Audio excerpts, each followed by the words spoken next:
Olá, curiosos! Bom dia, curioso! Bom dia, curiosa! Hoje é 30 de setembro de 2023. Está começando o Olá, curiosos, número 147. É curiosidade que não acaba mais. Tudo o que você sempre quis saber sobre qualquer coisa mesmo. Então, confira os destaques do Olá, curiosos de hoje. Vamos lá!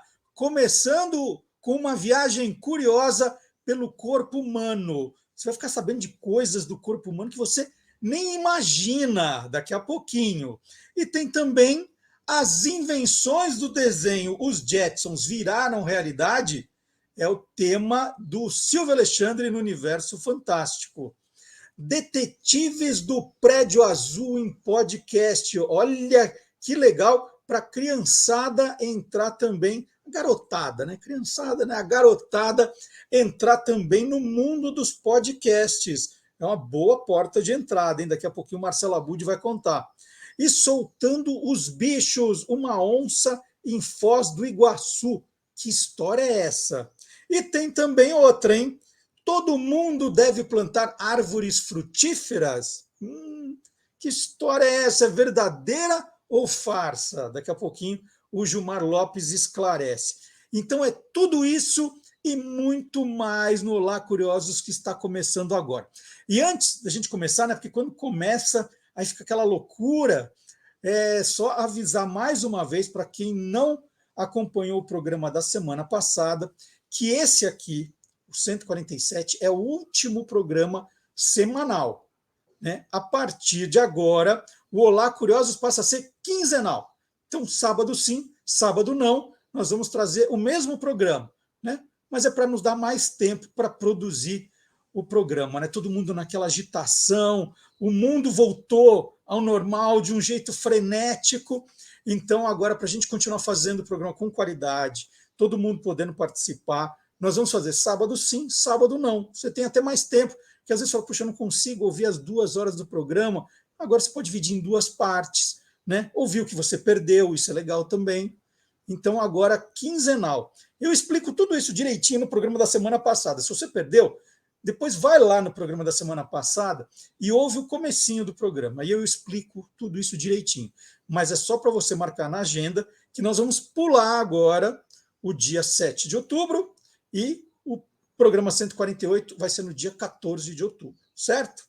Então é isso. Mas está tudo explicadinho lá, bem bacana. Eu li as mensagens que vocês deixaram nos comentários, entenderam, né, o porquê da necessidade da gente passar a fazer o programa quinzenalmente. Então agradeço o Sérgio Paz, o Carlos Cantoni, que escreveram. Muita gente escreveu, foi todo mundo muito simpático. Então é isso, tá? Vamos começar o programa? Vamos começar o programa com o Gilmar Lopes. O Gilmar é um checador de fatos, um dos primeiros do Brasil, por isso ele é tão respeitado. Ele é o criador do site e-farsas.com. Aqui ele conta uma das informações que ele foi checar, se é verdadeiro ou farsa. Mas lá no site e-farsa, gente, todo dia tem um monte, é um monte. Então vamos lá, começando o programa com o Gilmar Lopes.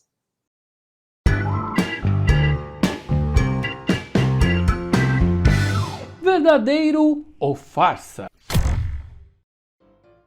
É verdade que o governo da Tailândia pediu para que todas as pessoas do mundo inteiro plantassem sementes de árvores frutíferas para ajudar no meio ambiente? Pois é, essa história voltou a circular há poucos dias nas redes sociais e afirma que o governo daquele país teria iniciado uma campanha pedindo para que todas as pessoas plantassem árvores frutíferas por onde quer que andem. A ideia até parece boa, né? Você está passeando pela floresta, numa trilha, num parque, tira umas sementes de frutas do bolso e joga ali, semeia e no local começa a nascer um monte de pé de fruta. Aí é claro que um montão de gente entrou em contato querendo saber, né? Será que é uma boa sair por aí plantando árvores de frutas? Será que isso é verdadeiro ou farsa? É farsa!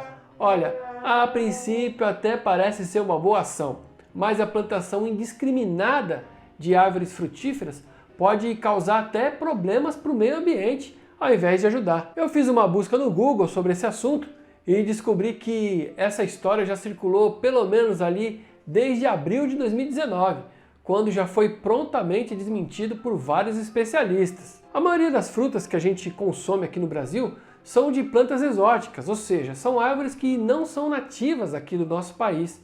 E se você plantar em um local onde não está preparado para receber aquelas frutas, as árvores não vão crescer e não vão dar nenhum fruto. Em relação à Tailândia, eu não encontrei nenhuma notícia, nenhuma nota do governo a respeito dessa suposta campanha que eles teriam feito lá para que as pessoas plantassem sementes indiscriminadamente. A única coisa que eu encontrei foi um projeto de 2013 do próprio governo que replantou em áreas devastadas algumas sementes nativas. Essa plantação, inclusive, o governo fez com aviões. Então, amiguinhos curiosos, essa história afirmando que o governo da Tailândia teria começado um programa lá de conscientização para que o povo plantasse sementes de árvores frutíferas é farsa. O ideal mesmo é que você, antes de sair plantando qualquer semente por aí, dá uma estudadinha para verificar se aquele local pode receber aquela planta, hein? Senão você pode estar atrapalhando o meio ambiente ao invés de ajudá-lo. Uma dica é entrar no Instituto Horus, onde você pode verificar as árvores nativas de cada região. E aí, você quer saber se o que está rolando na internet é verdadeiro ou farsa? Então entra lá no www.e-farsas.com.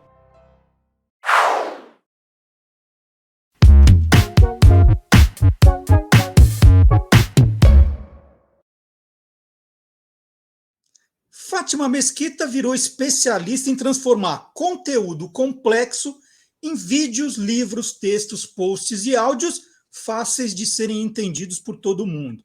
Ela já trabalhou para a BBC na África, no Discovery Channel do Canadá e hoje em dia trabalha para a sua própria empresa, com o Explicatrix, que é um canal no YouTube que fala de ciência e de corpo humano para crianças.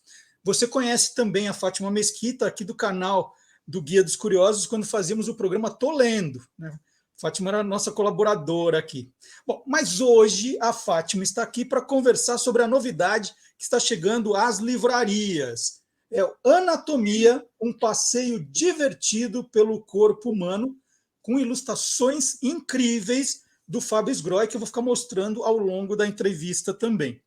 A dupla, aliás, tem outros livros divertidos sobre corpo humano, que já foram traduzidos para o alemão e para o chinês. Imagina quantos chineses conhecem as coisas que a Fátima escreve. Fátima, é um prazer estar aqui com você. Bom dia. Prazer é meu, imenso, imenso. E eu concordo com você aí em duas coisas essenciais do que você falou. Primeiro, que é uma honra, uma alegria enorme fazer sempre essa parceria e vira e mexe, eu e o Fábio, porque o Fábio, a gente nunca se encontrou pessoalmente, mas a gente parece que foi separado no berço, né? Que nasceu ligado, porque ele é o tipo do ilustrador que contribui, né? E que faz você rir no meio da história, então você pega um detalhe e fala, que bacana, né? Dá aquele sorriso para você mesmo. E a outra coisa, esse grande passo que a Panda conseguiu dar aí, que é uma coisa fantástica, realmente, de ter 4 livros meus, eu mal posso acreditar que tem, sei lá, chineses, crianças chinesas lendo alguma coisa que eu fiz, alguma coisa que uma brasileira e um brasileiro botaram, né? Uma equipe de brasileiros botou para circular. É absolutamente incrível. Vou começar falando, né, do Anatomia. Anatomia é uma agência de viagens, né, especializada em viagens pelo corpo humano. E não vende as passagens com milhas. Já é bom, porque a viagem é garantida. Ninguém vai ficar arrancando os cabelos, né, se comprar a viagem na Anatomia. Né? Em vez de comprar na 1, 2, 3 milhas, compra na Anatomia. Por falar em arrancar os cabelos, então vamos pegar por aí. Já que a gente vai falar do corpo humano, o que o cabelo, né, tem a ver com as unhas? Cara, Fátima? isso é uma das coisas mais incríveis e tem a foto, entendeu? Assim, para provar. Tem a foto assim microscópica, né, da estrutura do cabelo e da estrutura da unha. As duas coisas, é claro que tem ali uma pitada de uma coisa ou outra, mas as duas coisas são basicamente queratina. Então você fica pensando, gente, a possibilidade fantástica, né? A solução incrível de desenvolver alguma coisa que é transparente, né? Assim, praticamente transparente a unha, dura pra caramba, né? Com toda uma característica dela e que essencialmente tem uma composição muito parecida com o cabelo. Então, assim, na hora que você vê a foto, é de matar, entendeu? Assim, é uma revelação. Para mim, foi uma revelação. Assim como também foi um pouco uma revelação saber, porque a unha, ela parece um pouco assim, né? Se não é para o cutuque, para que serve a unha, né? Assim, vou abrir o celular, vou fazer alguma coisa assim. Não, na verdade, sem a unha é muito difícil você pegar qualquer coisa que seja menorzinha, que seja mais delicada, né? Então, são essas coisas, assim. Tem umas horas que você olha, assim, você fala, gente, que loucura. O corpo humano é todo muito assim, né? Mas aí, às vezes, você olha para um detalhe para o outro e você fala, caramba, eu espero que você possa mostrar as fotos aí, porque elas são inacreditáveis. Unha e Fátima, cabelo. com tanto aparelho, né? Hoje você tem exame de tudo e vê. A gente pode dizer assim que não tem mais nada surpreendente no corpo humano, a gente já sabe de tudo que tem aqui dentro. Não, isso é um outro grande barato, eu acho, assim. Primeiro porque o ser humano realmente chegou num entendimento do corpo, né? Se você comparar com as coisas que a gente ainda pensava que eram reais, que eram possibilidades aí 200 anos atrás, 2 séculos só atrás, entendeu? Ainda tinha muita ideia, assim, absolutamente tirada da imaginação, né? E aí, naquela época, eles começam justamente a fazer esse estudo anatômico, né? Eles começam a abrir os corpos humanos, estudar, entender, tentar descobrir ao que a gente chegou hoje, né? Que você pode fazer aí uma chapa geral, né? Você pode ver um monte de coisa. Mas existem alguns pedacinhos que ainda são mistérios práticos, né? Tem um pedaço do intestino, por exemplo, que é muito difícil. Eles desenvolveram um sistema de engolir uma cápsula com uma câmerazinha e tal, não sei o quê, mas ainda é papapá. E tem a parte do cérebro, né?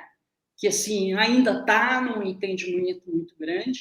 Tem a parte também do mínimo, né? Do microcelular, que toda hora eles descobrem alguma coisa nova, né? Na hora que você toma isso aqui, encosta aquilo lá, papapá, produz isso, não, produz aquele outro. Tem um monte de coisas assim que elas continuam evoluindo. E tem também outras coisas, por exemplo, o apêndice, que quando eu era menina se falava direto e reto, apêndice tira, não serve para nada. Ou mesmo as amígdalas, né? Quem é que hoje em dia tira amígdala? Eu nem sei se faz isso mais, mas quando eu era menina, toda hora, entendeu? Fulano não vai vir para aula porque está tirando as amígdalas e tal. Hoje em dia, há um entendimento das amígdalas, que elas são, entendeu, parte de um sistema de defesa nosso, e o apêndice também, há uma conversa aí, alguns estudos para saber, não, talvez o apêndice não esteja assim tão de bobeira, entendeu? Então, tem uma coisa de talvez ele seja até uma reserva ali da nossa microbiota intestinal, por exemplo. Né, que quando acontece alguma coisa, você perdeu aquela sua flora intestinal maravilhosa, e aí ele pega e fala, eu fiz umas cópias aqui, há uns papos assim, entendeu? Então, pequenos grandes detalhes, né, e que está o tempo todo aí na descoberta, o que é fantástico, né? Ainda dá tempo de ser um grande cientista, fazer uma grande marca. Uma vez, inclusive, eu achei muito interessante que eu estava direto no Canadá e eu escrevia lá para uma revista e eu fui entrevistar um médico brasileiro e aí essa coisa das técnicas, né? E ele tinha uma técnica batizada com o nome dele, uma técnica cirúrgica, o que eu acho também que é um outro campo maravilhoso para você deixar o seu nome na história dos corpos, entendeu? É muito legal. Ô, Fátima, a gente ouve alguns percentuais, né? que a gente usa só 10% da capacidade do cérebro, que o corpo é formado por 70% de água, né? E a gente fica meio assim, nossa, mas é isso mesmo? É assim que as coisas acontecem? Como tem tanta água aqui dentro? Né? Como é que é isso? Esse da água, para mim, também é um mistério, né? Eu acho que, assim, tem muita coisa.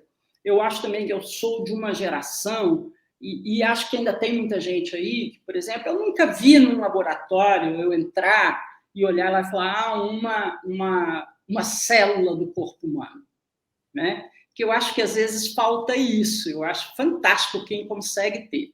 Tem uma história, por exemplo, muito interessante, eu acho que isso define um pouco até a estrutura das escolas brasileiras e as escolas de fora e tal, que é o Oliver Sacks, que é um neurologista maravilhoso, que morreu há poucos anos atrás, e tem um livro dele que ele conta que ele, quando era menino lá na Inglaterra, em Londres, ele ia para o British Museum, quando alguém virava e falava, acharam mais um nome lá da tabela periódica. E aí ele ia correndo para lá para ver, entendeu? Então, eu acho que tem um pouco isso, né? Aqui no Brasil, eu ainda imagino que mesmo hoje, nesses tempos, ainda tenha milhares de crianças que nunca tiveram a chance de olhar lá. Então, para mim, nessa categoria, no interior de Minas Gerais, nos anos 60 e 70, a pessoa falava comigo, não sei quantos % do corpo humano é água. Eu falava, pô, mas que água, né? Assim, qualquer corte que você faz, não tem água. Onde que tem água nesse negócio? E tem água pra caramba, é isso mesmo, entendeu? Passa dos 70% se você bobear. Mas acontece que essa água, ela está sempre numa misturança, sempre numa mistureba, né? Não dá para abrir lá uma torneirinha e falar, vou pegar um copo de água aqui. Impossível.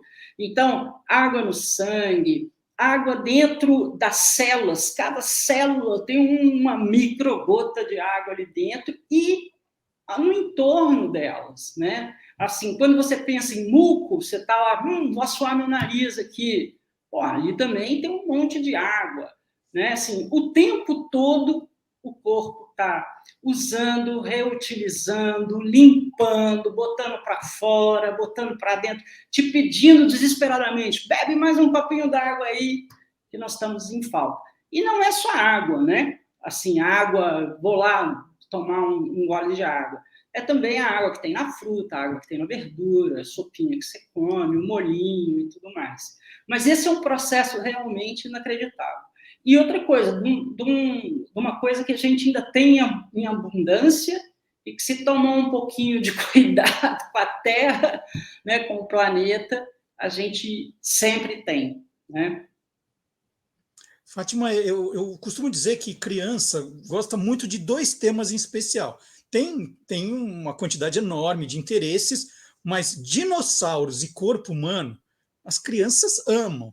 Assim, são 2 temas, quando você vai falar numa escola, né, ou quando você vai dar de presente um livro, você sabe que funcionam. Né? Dinossauros e o corpo humano tem um pouco dessa dificuldade, às vezes, de explicar esse funcionamento. Eu acho que o anatomia, o grande barato dele é explicar de um jeito divertido, curioso, o funcionamento de cada sistema, né? Você já fez de algumas partes separadas, agora está fazendo tudo junto. Então, eu vou te pedir como um exemplo, vai? Eu vou te falar um tema e você diz como é que você conta isso no anatomia. Tá. Não é um tema fácil, né? A gente tem um negocinho no corpo que é o esfíncter, né? E o esfíncter é danado. Né? Ele tem um GPS que não é fácil. Né? Não. Ele vai se localizando. Fala, opa, estou chegando perto do banheiro, estou longe. Na verdade... Como é que você conta no livro isso de um jeito divertido, né? Para a criança falar, uau, que legal. Primeiro é o seguinte, a gente tem vários esfíncteres, tá? Esfíncter quer dizer, eu gosto muito disso também, sabe? De como é que pega aí palavras, né, do grego e principalmente do latim, faz um blá e serve para a gente, né? Para partes do corpo e tudo mais. Então, o esfíncter a gente tem um mais ou menos aqui, né? Que separa aí comida. Você é comida, então peraí, você não vai para o estômago, você vai para o outro caninho, tá? Não sei o quê. No final do estômago, você também tem um outro, Porque senão ia ficar aquele pinga lá, você ainda não digeriu, não triturou, não bateu, remexeu a comida toda, e já estava indo para o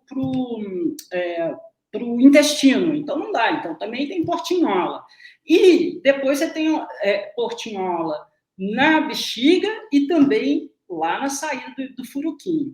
Só que aí você tem um sistema duplo, que é igual aquelas senhas agora que tem a senha, depois te manda uma mensagem no telefone celular e tudo mais, entendeu? Então, o que acontece? Chegou a carga, pum, encostou lá embaixo no esfíncter do vambora. Aí você fala assim, agora não vai dar, cara. Agora não dá, entendeu? Eu estou dentro do busão, eu estou presa aqui no tráfego, não dá. Segura as pontas aí. Nem sempre dá para segurar, né? Mas aí o que você faz? Você dá uma... Pum, joga a coisa um pouquinho para trás de volta, né? E aí você ganha um tempo.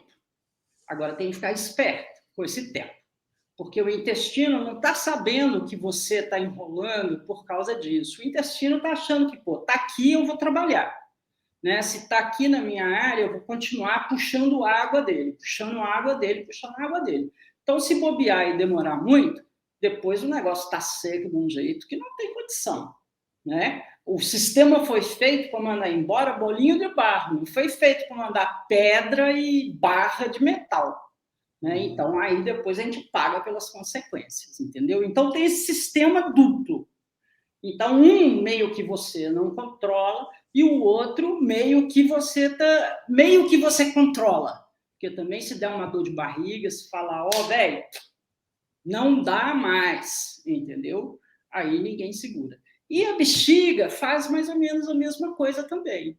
Só que a bexiga, ela é mais safadinha, ela é mais esperta. Ela tá, tipo assim, 30% da capacidade dela, ela já toca o alarme. Se você não fizer xixi, eu vou explodir. Entendeu? E te engana.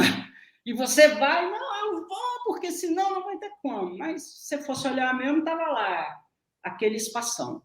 E isso é uma qualidade, uma característica que muda de pessoa para pessoa. E é por isso também que muita gente vai ao banheiro toda hora e muita gente consegue segurar um pouco mais. Né? Mas segurar nunca é bom, entendeu? Se está pedindo para sair, tem que abrir as portinholas, Marcelo, e deixar correr. E o engraçado é que você acha que está tudo sob controle, mas você está chegando perto do banheiro, nossa, parece que, né, o GPS avisa, opa, dá licença, e aí dá uma acelerada no negócio. Cara, às vezes nem é a porta do banheiro, entendeu? Às vezes é a porta de casa, ou você, entendeu, abriu a garagem e o cérebro já está, chegou, festa no barraco, vamos liberar. E isso eu acho muito interessante também. Eu acho que a proposta de todos os livros que a gente faz sobre o corpo humano, eles têm muito disso, que é assim, é divertido, é legal, mas é também uma maneira da gente se entender, né? Porque assim você consegue equilibrar. Se eu sei dessa informação, de que se eu ficar segurando, vai dar ruim, vai dar problema, vai virar pedra, vai sair. Eu tenho como, entendeu? Virar e falar, criança, por exemplo, às vezes tá naquela coisa da brincadeira, tá brincando com alguma coisa, tá num joguinho no videogame, tá, sei lá, fazendo o quê? E fala, eu não vou, entendeu? Mas não, então temos que separar, né? Uma coisa é você não poder ir, a outra coisa é você ficar criando confusão aí para o seu lado, né? Porque a pedra é pedra. Então, eu vou contar até uma história do meu filho mais velho, que ele vai ficar louco da vida que eu contar isso em público, mas ele era pequenininho, tá, gente? Agora é um homenzão de 30 e tantos aí, mas quando ele tinha 6, 7 anos, a gente foi num daqueles playlands da vida, e ele estava numa máquina lá de videogame e ganhando vida. Aí, de repente, eu vejo xixi escorrendo pela perna. Eu falei, Rodrigo, não, eu não posso parar, agora eu não posso parar. E fazendo xixi. E o xixi descendo, e ele lá, pá. Gente, depois do trabalho que deu. Mas eu acho que é isso que às vezes a gente esquece. Eu acho que com criança tem muito disso, sabe? Eu tenho uma história que para mim ficou muito clara, assim, abriu os olhos. Foi um sobrinho meu, que hoje também está terminando a universidade, e eu estava levando ele para a escolinha, ele muito pequenininho, e ele parou e ficou olhando para um bueiro. Agachou e ficou olhando para um bueiro. E eu, naquela pressa atônica, falei, cara, o que você está fazendo? E aí foi entrando na minha cabeça de que é o seguinte, ele não sabe o que é um bueiro, né? Ele não sabe o que é aquilo, gente. É um escuro ali, faz um barulhinho de água, é uma curiosidade imensa. E aí eu sempre fico pensando que é isso, né? Que os livros, o canal do Explicatrix, tudo isso pode encurtar essa história, né? De maneira que uma criança possa saber, pô, se eu não parar, eu vou dar um vexame aqui, ou eu vou ter dor, ou eu vou ter, entendeu? Porque segurar o xixi também tem outras complicações, né? Então, eu acho que é parte do nosso trabalho como adulto, cuidador, pai, mãe, tio, avô, avó, o que for, essa coisa, entendeu? De ficar, presta atenção, isso funciona assim, que eu acho que a gente vai pegando no piloto automático e esquece de passar essa informação detalhadamente, né, para quem está chegando, né? Porque isso é uma coisa muito maluca do ser humano e muito poderosa do livro. Porque você imagina, um cara que estudou a vida inteira, que sabe tudo do corpo humano, uma sumidade no assunto, morre e a gente perde aquele conhecimento. Aí tem essa coisa fantástica chamada livro, e aí você pode encurtar o caminho. Então, eu acho que é isso que os livros da gente acabam fazendo, entendeu? Venha cá. E de uma maneira que dá para entender, né? Uma maneira que não parece... Às vezes, na escola, fica muito parecendo assim, duro, né? Eu preciso saber, preciso saber, preciso saber. Não é que você precisa saber nesse sentido, mas, pô, você não saber nem como funciona a hora que te dá uma dor de barriga ou a hora que você está apertado para ir no banheiro, é triste, né, a gente não saber isso, entendeu? E eu acho que é um negócio legal de contar. E você brincou muito bem com essa coisa dos roteiros de uma agência de viagem, né? Então, uma vai fazer uma viagem pelo sistema circulatório, outro respiratório.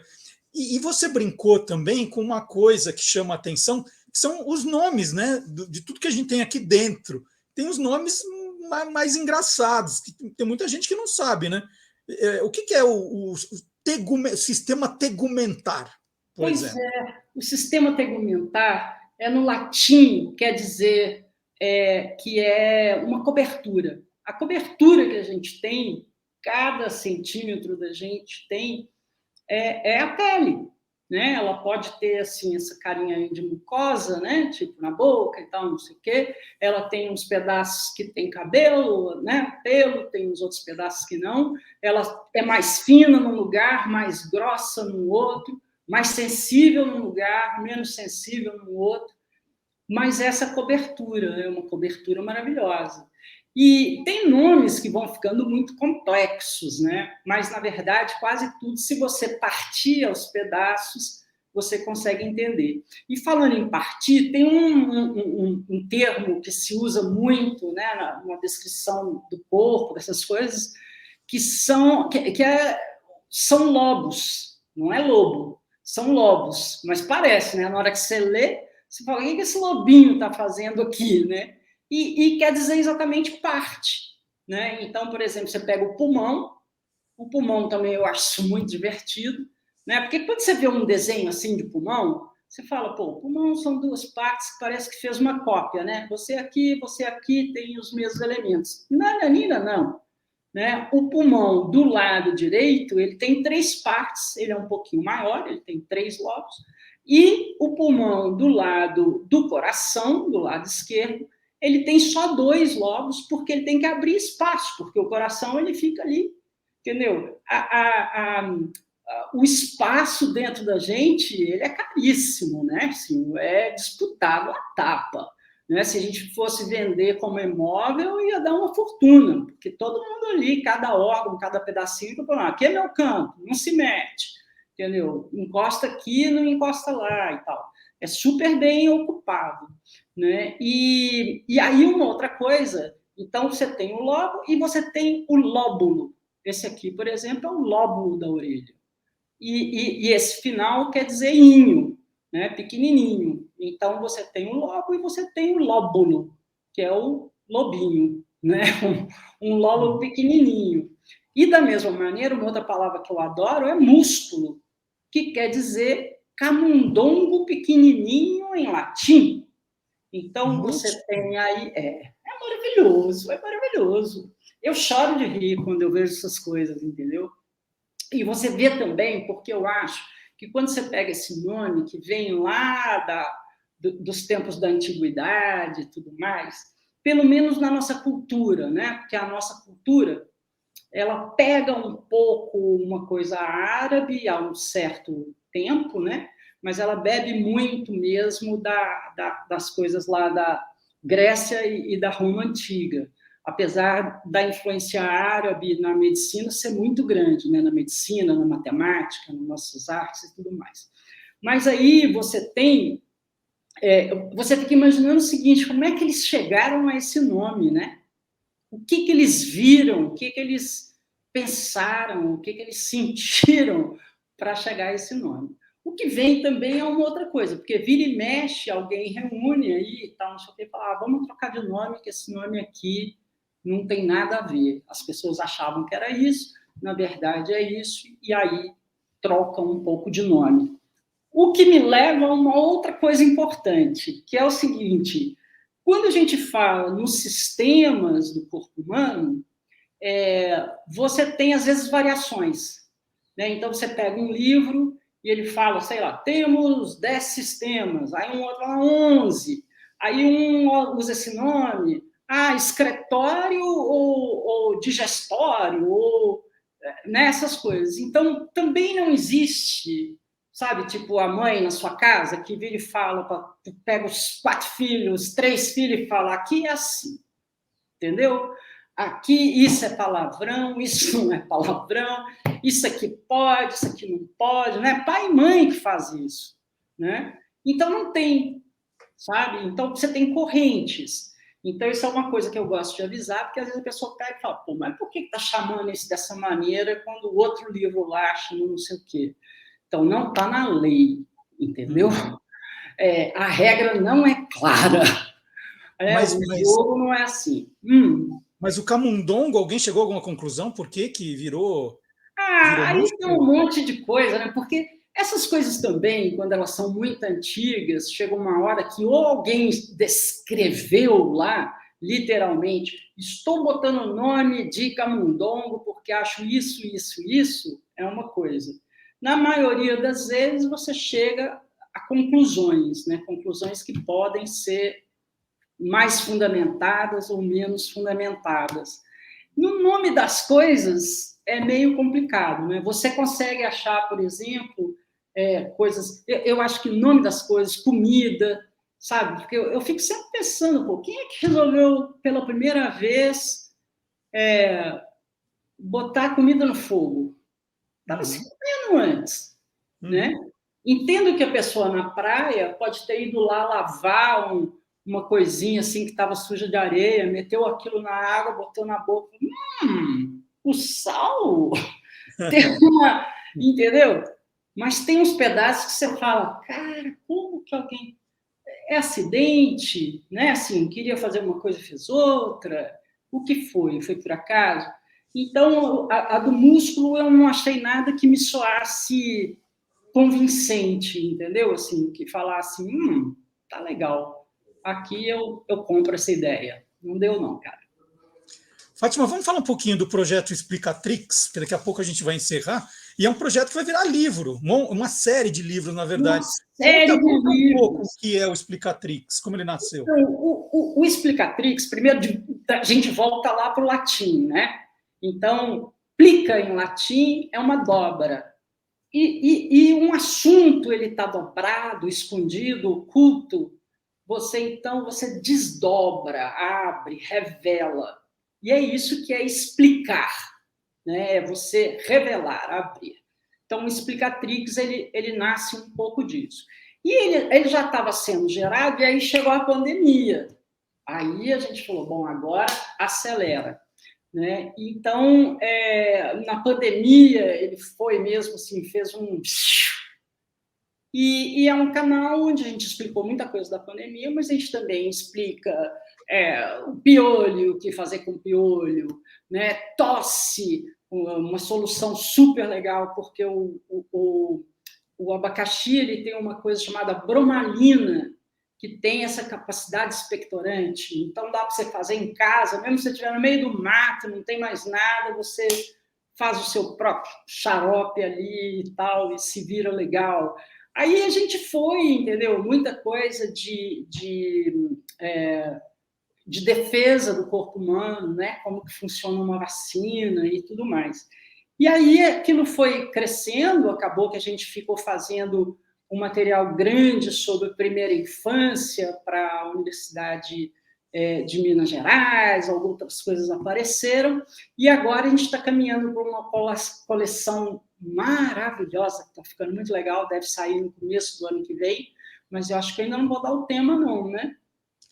Guardo, mas é uma série com o selo Explicatrix para crianças. Uma série maravilhosa. Tem a ver com ciência, né? Tem tudo a ver com o corpo humano. Tudo a ver. Tudo a ver, está muito bacana. E também tem uma levada que não se encontra hoje no Brasil. Né? Que eu acho que assim, eu estou sempre escrevendo para a criança, sempre tentando explicar aquilo que ela pode não saber, introduzir um vocabulário, quer dizer, normalmente o que a gente faz, a gente usa uma palavra simples e depois dá um nome oficial da coisa, e sempre com muito respeito, entendeu? Porque eu acho que criança, porque ainda não está cheia de informação como a gente, não quer dizer que não tenha capacidade intelectual de entender as coisas, né? Então, eu acho que isso também é uma característica. E agora a gente está indo para uma fase mais de crianças menores, mas com a mesma história, entendeu? Estamos falando de ciências, com muito cuidado com a parte técnica e com essas brincadeiras todas, mas também de uma maneira muito, entendeu? Opa, dá para a criança entender. Né? Não precisa... Você falou o tempo todo, a gente fez, a gente... Você quem? Não,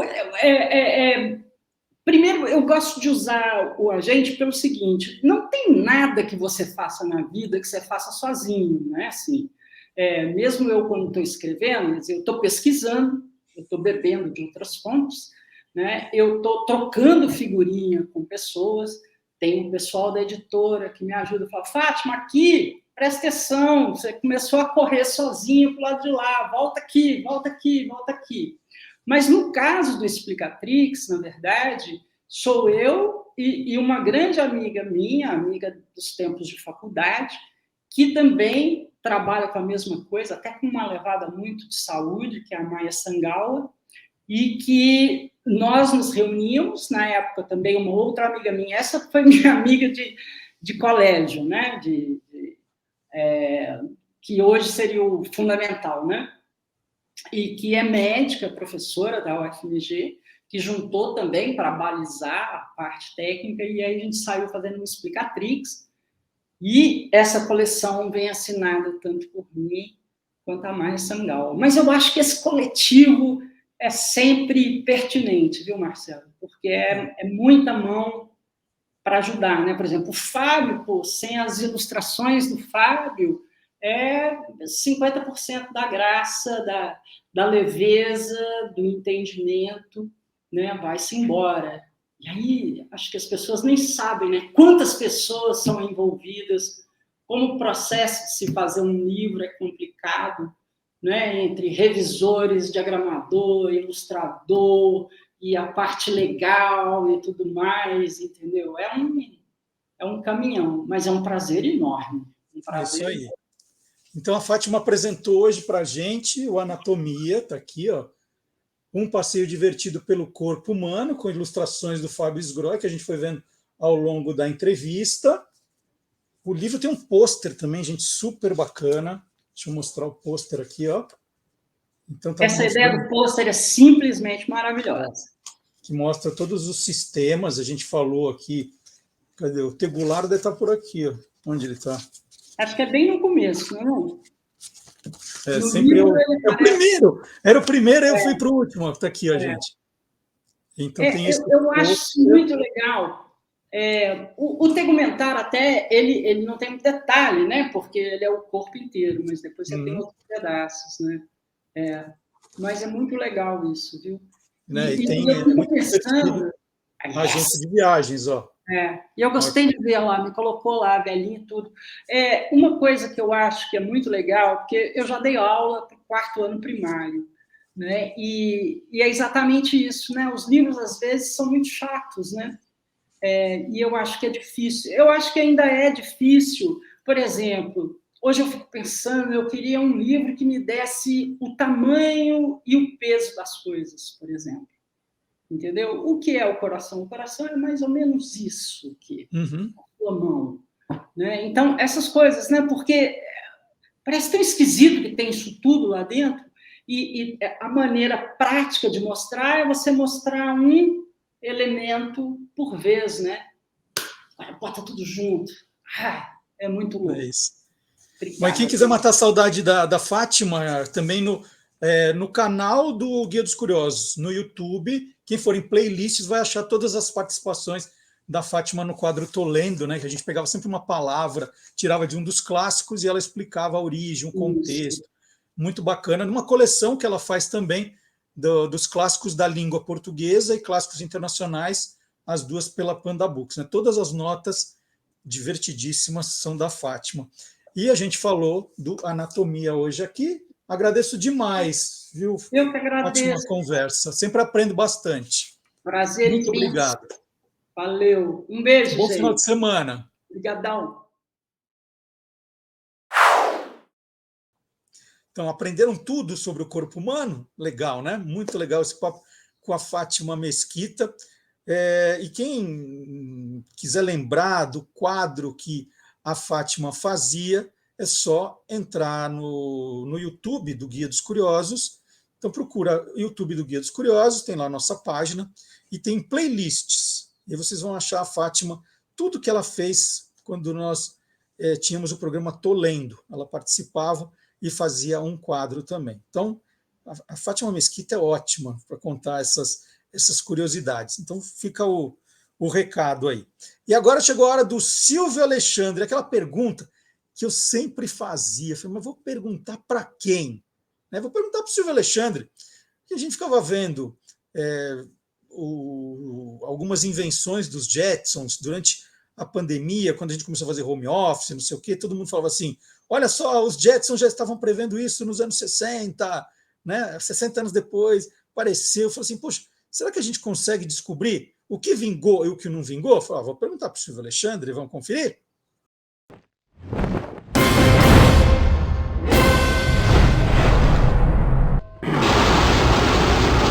Universo Fantástico. Em setembro de 1962, o primeiro episódio de Os Jetsons foi ao ar, mas durou apenas uma temporada com 24 episódios. Em 1985, foram produzidos mais 41 episódios e outros 10 em 1987. No total, portanto, são 75 episódios da série, sem contar especiais e filmes. Apesar de um desenho animado modesto, teve um impacto profundo na forma de pensar e falar sobre o futuro do século XX. Os Jetsons, produzido pela Hanna-Barbera Produções, explorava as relações familiares, os desafios do trabalho e as maravilhas e inconveniências da vida futurista. Mostram como viveremos no ano 2000, dizia o título da revista Intervalo, de 1963, sobre a nova produção apresentada na TV Record, Canal 7, de São Paulo, e 13, no Rio de Janeiro. Foi a primeira série de TV transmitida em cores pela rede ABC, numa época em que apenas 3% do público possuía TV em cores. Mas o que chamava mesmo a atenção eram as invenções. Você sempre se perguntava se elas de fato existiriam no futuro. Os Jetsons não inventaram o carro voador, mas com certeza consolidaram a ideia desse meio de transporte. Os carros voadores pessoais podem ainda não estar disponíveis para o viajante diário, Mas os veículos comerciais, ou seja, as aeronaves elétricas de decolagem e pouso vertical, estão em pleno desenvolvimento. Em julho passado, a Embraer e a Eve Air anunciaram a primeira fábrica em Taubaté, São Paulo. O lançamento dos primeiros carros voadores brasileiros será em 2026 e já tem uma lista de 2.800 pedidos. Colocar uma mochila nas costas e sair voando, como fazia o jovem Elroy Jackson, era o sonho de consumo dos pequenos espectadores da época. Hoje, a tecnologia é real. Durante o Glastonbury, tradicional festival de música do Reino Unido, o traja-jato foi utilizado para entregar pizzas ao público.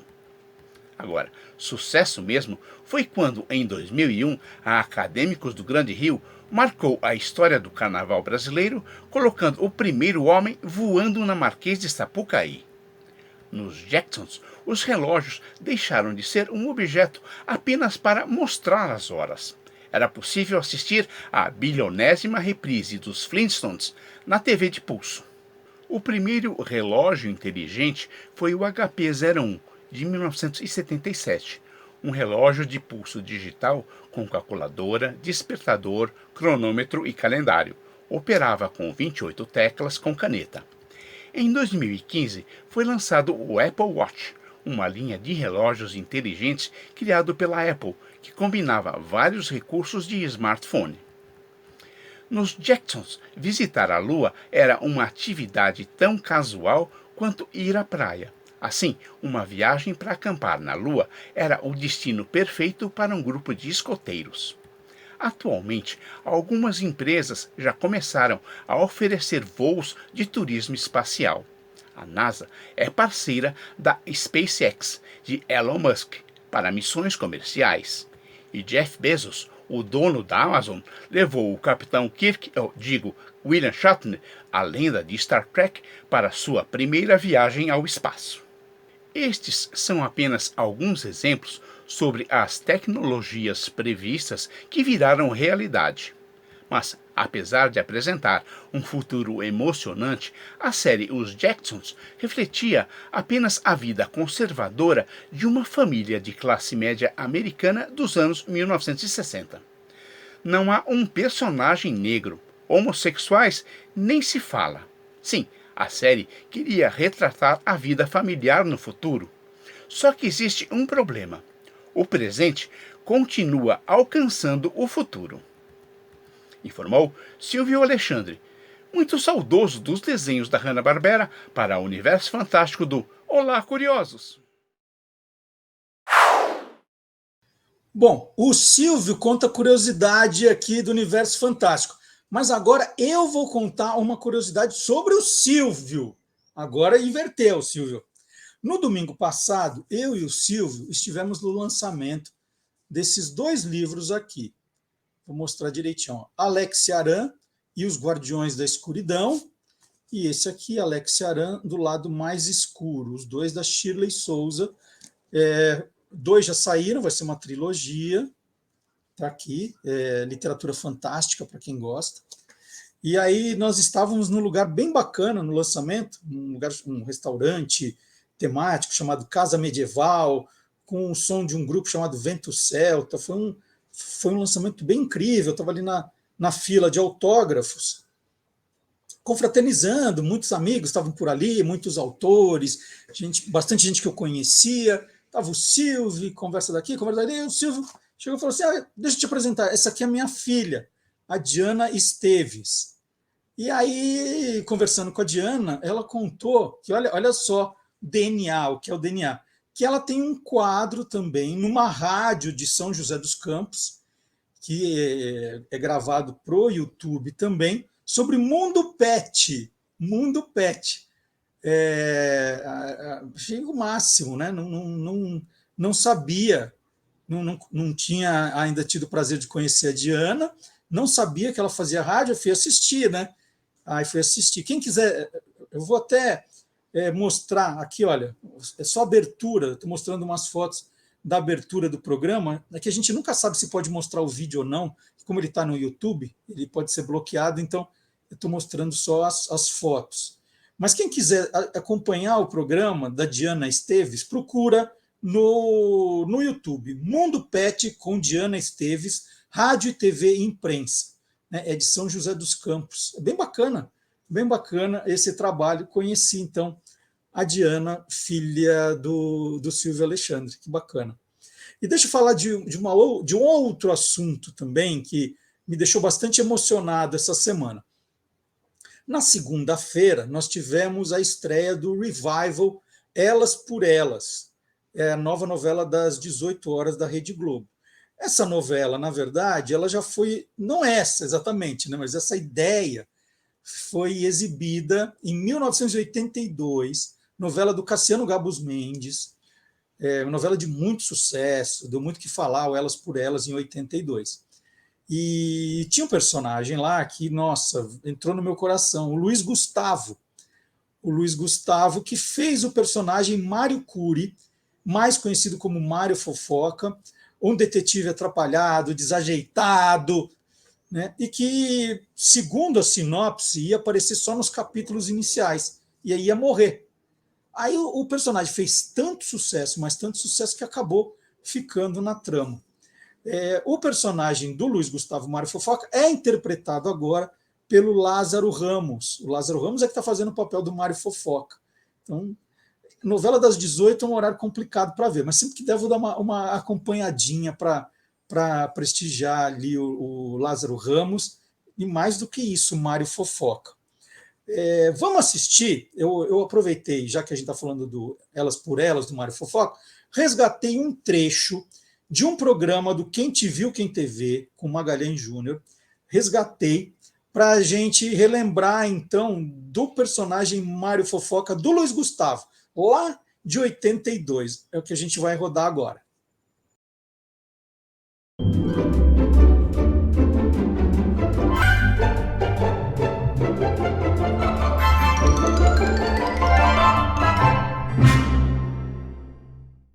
Tanto o personagem de quem eu vou falar, quanto o ator que eu interpretava, eu adorava.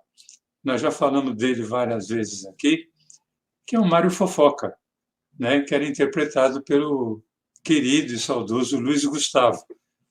A série Mário Fofoca foi ao ar em 1983 e ela durou míseros 3 meses. Ela tinha muita expectativa, ela estreou em março de 83 e ficou no ar até junho de 83. Agora, ela, vamos dizer assim, ela tinha como dar certo se todo o universo do Mário Fofoca tivesse vindo junto da novela de onde ele surgiu.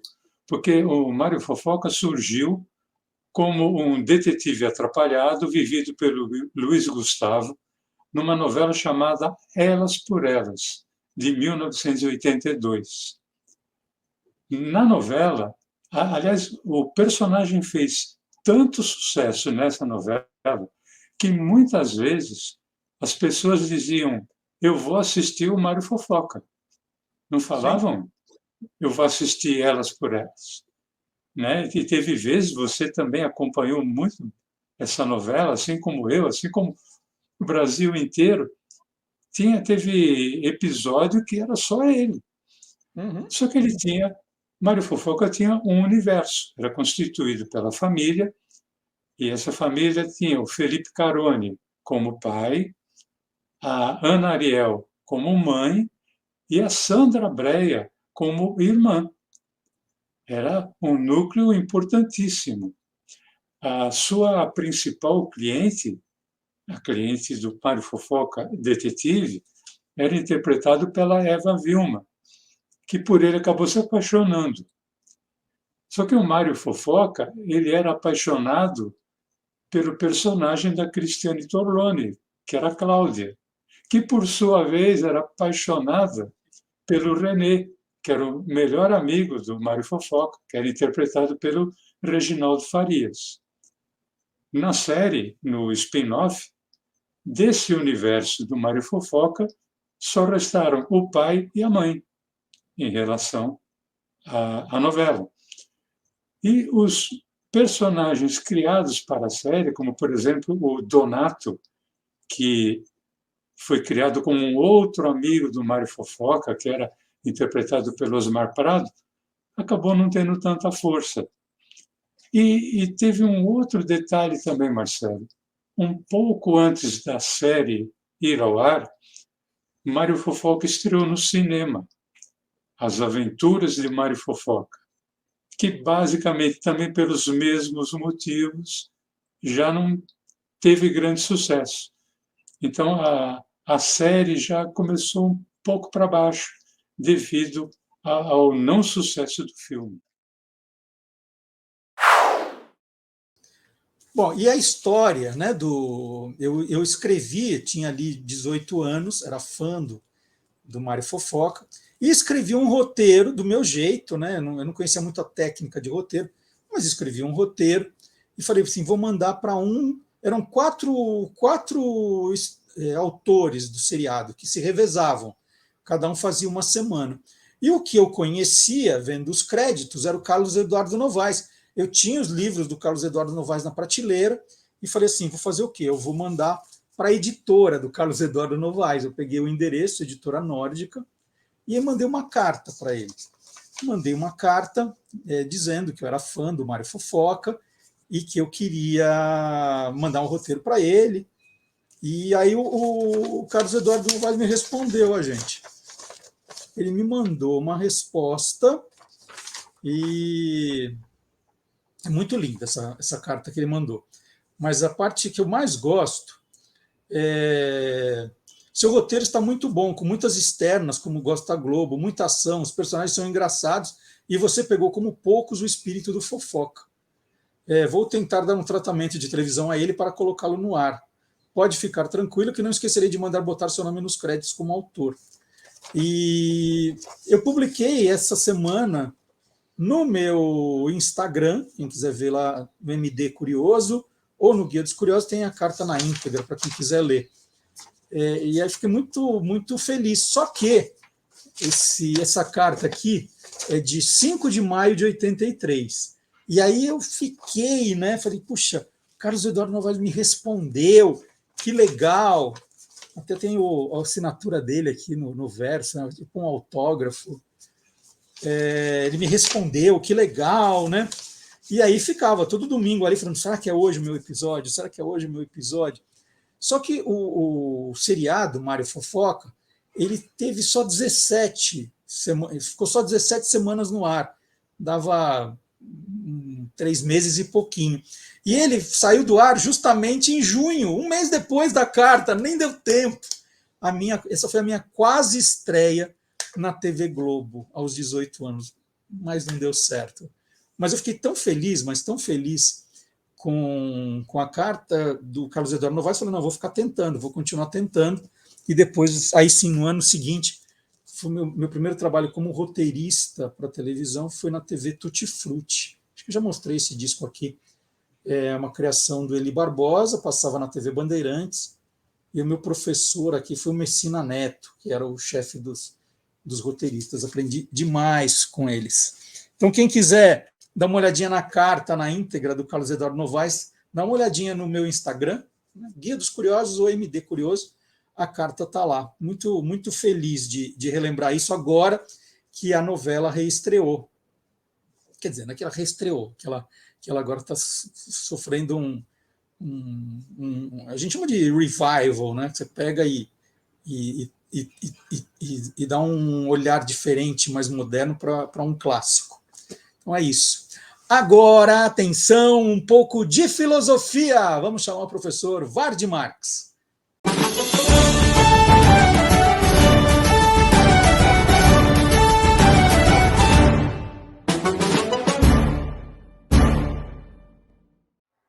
Bom dia, professor Ward Marx. Bom dia, Marcelo Duarte, e olá, curiosos.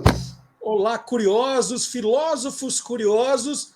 Mais um capítulo do nosso tem filosofia. Série especial. Aí tem filosofia. E hoje nós vamos para a Idade Média, né? Isso. Então, vou explicar o que é E quando é a Idade Média, Vardy? Vamos começar por aí. Ok, primeira coisa que a gente deve ter em mente: Idade Média não é 35 anos, é outra coisa completamente diferente. Oficialmente, se você pegar o livro de história agora, não pega agora, assiste o programa até o final. É. Ó, é alguma coisa entre o século V e o século XV, tá? Da era cristã. Uhum. A gente costuma dizer que, olha, é a queda de Roma ali no ano 476, e na outra ponta a gente tem, pode ser a queda de Constantinopla em 1453, pode ser a descoberta da América em 1492, pode ser a Reforma Protestante em 1517. Varia conforme o gosto do freguês, mas é mais ou menos isso. Uhum. Na teologia e filosofia cristãs, a gente vai ter aí algumas etapas, e a primeira delas é a patrística, que trata da ciência na época dos pais da igreja. Igreja, eu sempre falo igreja, agora é cristã, tá? Que ela pega ali da velha igreja, estou falando do século I até o século VII, no máximo no início do século VIII, tá? A patrística pega todos os escritos teológicos desse período, incluindo textos de hereges, evidências textuais não pessoais, ata de concílio, tudo o que for dessa época. Tudo serve para construir o pensamento. Ah, mas até texto de herege? Até texto de herege. Porque você tem que saber contra o que a igreja se coloca. É nesse momento que aparecem, justamente porque existem hereges, aparecem os apologistas ou defensores da igreja. Clemente de Alexandria, Justino Mártir, Cipriano de Cartago. As primeiras decisões da igreja, dogmas, o que é heresia e o que não é, vem mais ou menos dessa época. E a gente vai ver aí que isso aí algumas coisas a gente se refere ainda à Grécia, mas muito pouco, porque a gente vai partir para Alexandria, Cartago. Eu estou falando de norte da África. Uhum. A gente não costuma associar muito filosofia ao norte da África, mas o norte da África, eu estou falando do norte da África mesmo, mar Mediterrâneo, tá? Era colônia romana. Então, circulava muito por ali filosofia, matemática, teologia em geral, cristianismo, foi beber nessa fonte e tal. Aliás, nós temos surgindo aí nessa época os 4 pais da Igreja Latina, né? Que são Ambrósio de Milão, Jerônimo, Gregório Magno e Agostinho. Jerônimo, para os católicos, São Jerônimo, foi o cara que ele não escreveu, mas ele compôs a Bíblia.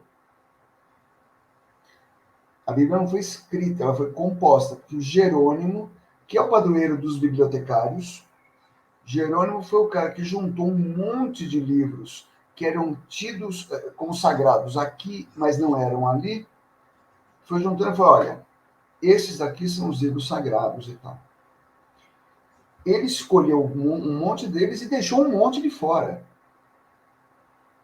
Por exemplo, a gente conhece 4 evangelhos que estão na Bíblia. Mas existem muitos outros que ele falou, não me convenceu.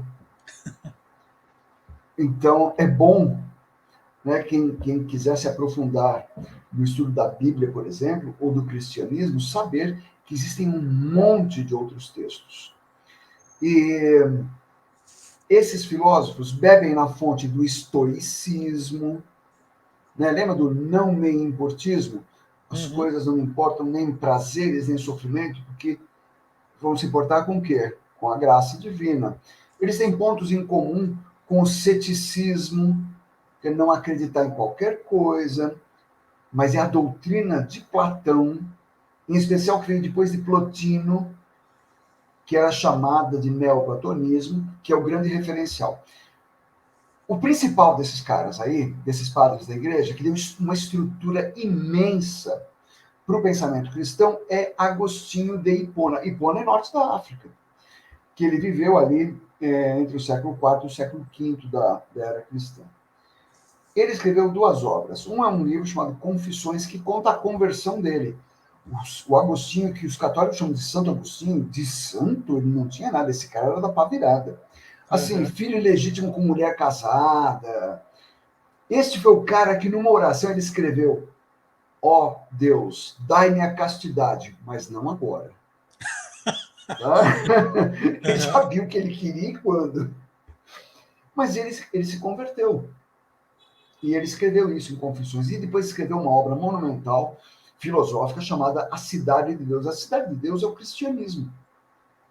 E ele diz nesta cidade, que essa cidade pegava o mundo, ele diz nessa cidade quem deve entrar nessa cidade, como é que se vive lá e tal, como é que se vive na cristandade.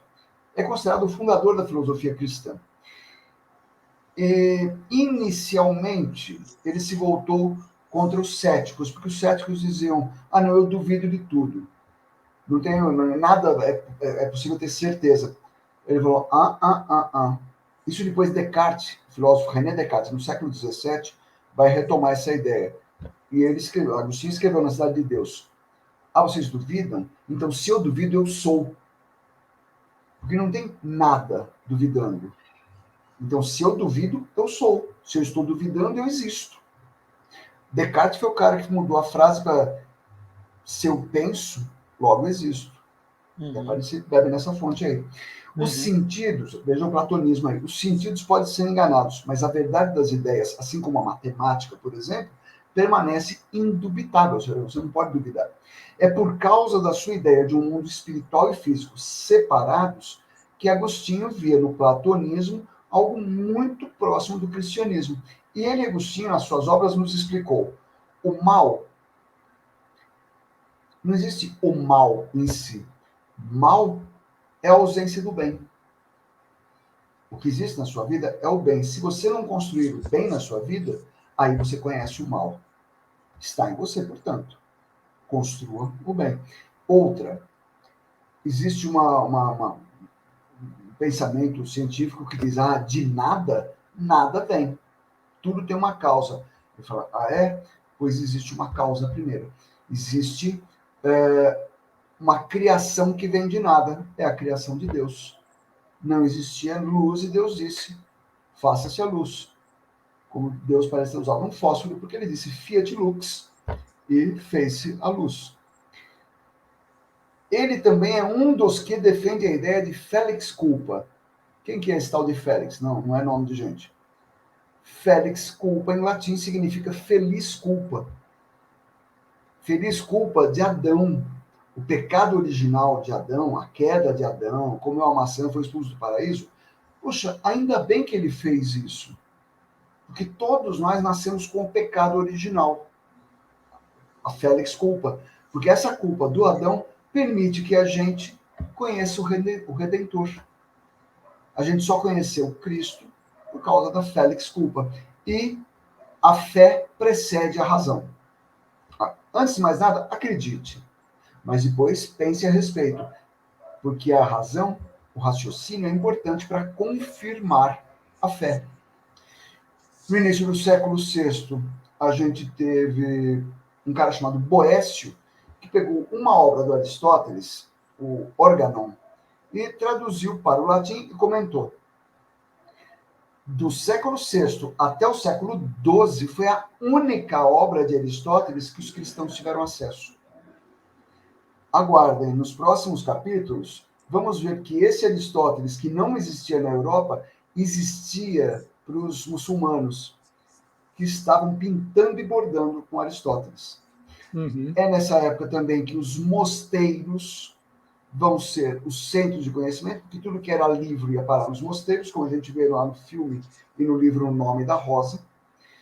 É a época em que precisamos formar gente não só na igreja, precisamos formar fora da igreja. Beleza, vamos criar as universidades.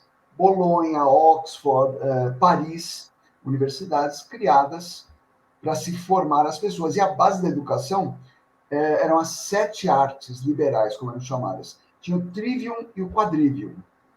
Trivium é gramática, dialética e retórica. Quadrivium é aritmética, geometria, música e astronomia. Trivium, porque são 3. Aí daí vem a palavra trivial. Por quê? Trivial. É simples, é trivial, é o básico. Quer saber gramática, dialética, que é a arte de debater, e retórica, que é a arte de falar em público, discursar. Os alunos tinham que saber isso daí, essas 7 coisas, para depois aprenderem teologia, medicina, engenharia, etc. E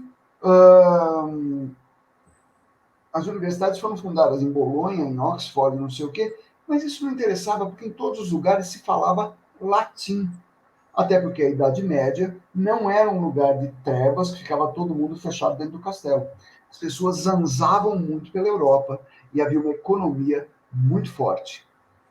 Só no século XII, o mundo bizantino, ali onde hoje é a Turquia, e o mundo islâmico nos forneceram o retorno da filosofia aristotélica. E aí a Europa pôde crescer, mas isso vai ficar para a semana que vem. Olha só, no próximo episódio, então, a continuação aqui dos pensamentos medievais com o professor Vardy Marques. Estou adorando, eu fico aqui, fica viajando, fica aprendendo, sensacional, Vardy.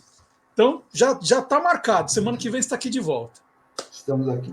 Semana que vem não, vai pular uma, mas depois a gente explica para todo mundo direitinho a ordem aqui. Ok. Grande abraço, Vardy. Grande Obrigado. abraço, pessoal. Bom sábado. Tchau, tchau. Tchau, tchau.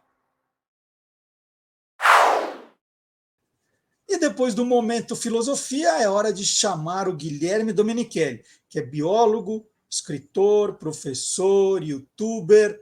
Guilherme Domenichelli vai trazer agora uma notícia bem curiosa sobre o reino animal. Vamos soltar os bichos?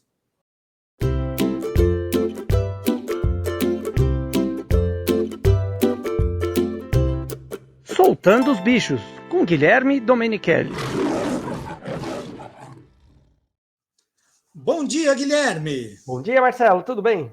Tudo bom. Vendo uma notícia aqui que chamou a atenção, né, de uma onça pintada que foi encontrada com os filhotes ali na região de Foz do Iguaçu. Como não é comum uma onça pintada para aqueles lados, ela só podia estar fazendo turismo nas cataratas, é isso? Verdade. Oh, e um ótimo lugar que ela escolheu, né? Lugar maravilhoso. O que ela está fazendo lá, Guilherme? Vamos lá. A onça pintada é o maior felino das Américas, né? É um bicho fabuloso, né? Chamado também de jaguar, jaguaretê, canguçu aqui no Brasil. Mais comum, é o bicho ameaçado de extinção, mas mais comum na Amazônia e no Pantanal. As onças de cerrado, da caatinga, então nem se fala, são muito raras. E na Mata Atlântica também, porque a Mata Atlântica aqui brasileira, que ia lá do Rio Grande do Norte até o Rio Grande do Sul, está bem, né, ameaçada, tem 7% do que existia em 1500. E as onças dessa região de Mata Atlântica são raríssimas. E em Foz do Iguaçu, que é Mata Atlântica, elas são, sabe, trabalhadas, pesquisadas, e quando tem filhotes, né, todo mundo comemora bastante. E essas daí foram registradas com câmeras com sensor, né, que registrou esses bichos, ainda mais com filhotes, mostrando que a população está se mantendo. E outra coisa bacana é que foi para o lado argentino, que também é raro ter onça pintada na Argentina, né? No Brasil é muito mais comum, por causa da floresta amazônica principalmente. Então isso foi muito comemorado, toda a comunidade de pesquisadores, de biólogos, todo mundo ficou muito contente com isso, com esse registro aí de onças argentinas com filhotes lá em Foz do Iguaçu. Então, mas tem uma suspeita, como é que elas vão parar lá? Não, essa população já existe nessa região. E conforme a região vai sendo mais preservada, tal, os casais vão se encontrando e tendo filhotes e vai aumentando a população, tendo onças em mais locais. Por isso que elas foram parar lá. Já é a região delas. Elas foram muito caçadas no passado, né, na Mata Atlântica. São caçadas ainda. Há pouco tempo foi registrado, acho que ano passado, mas foi registrada uma onça que foi morta no estado de São Paulo, região do Vale do Ribeira, Mata Atlântica. Os caçadores ficaram exibindo na internet. Aí o Ibama foi lá e prendeu todo mundo da Polícia Federal. Ainda bem. Então, um bicho muito ameaçado. Já existia na Mata Atlântica, mas sempre foi mais raro do que Amazônia e Pantanal. Então não é comum a gente falar assim, não, aquele animal tem aquele habitat e de repente ele aparece em outro lugar. Isso a gente não... Você não vai encontrar nunca um urso polar no Polo Sul, nem um pinguim no Polo Norte. Isso não vai acontecer nunca. Não. Aí não, porque né, são habitats que não são naturais para eles, mas habitats que já eram comuns para esses bichos e tem uma ligação, um corredor ecológico, alguma coisa com outro habitat, esse habitat de Mata Atlântica que já tem onça pintada, se ele é conectado com outro preservado que ainda não tem, esses podem ir para lá, os jovens, e formando uma população nessas regiões. Isso é muito bacana, vai aumentando a população. A gente falou, Guilherme, assim, vem aquelas loucuras na minha cabeça aqui. A gente falou, acho que 2 finais de semana, daquela questão do leão solitário no zoológico, e a gente estava falando desses animais que são resgatados, que eram resgatados de circos ou de zoológicos abandonados. Pode acontecer, por exemplo, bom, aí acho que é um pouco de ficção, mas os animais fugirem de um lugar que eles estão ali, né, porque estavam no circo, estavam no zoológico, eles fogem e eles iniciam uma nova população num lugar diferente. Seria possível isso? Nem se for no campo assim da suposição. Animais que fugiram e vão povoar, assim, vão colonizar, vamos dizer. 2 zebras, que estão no zoológico aqui no Pantanal, né? Fugiram. E aí foram lá para o mato e tal.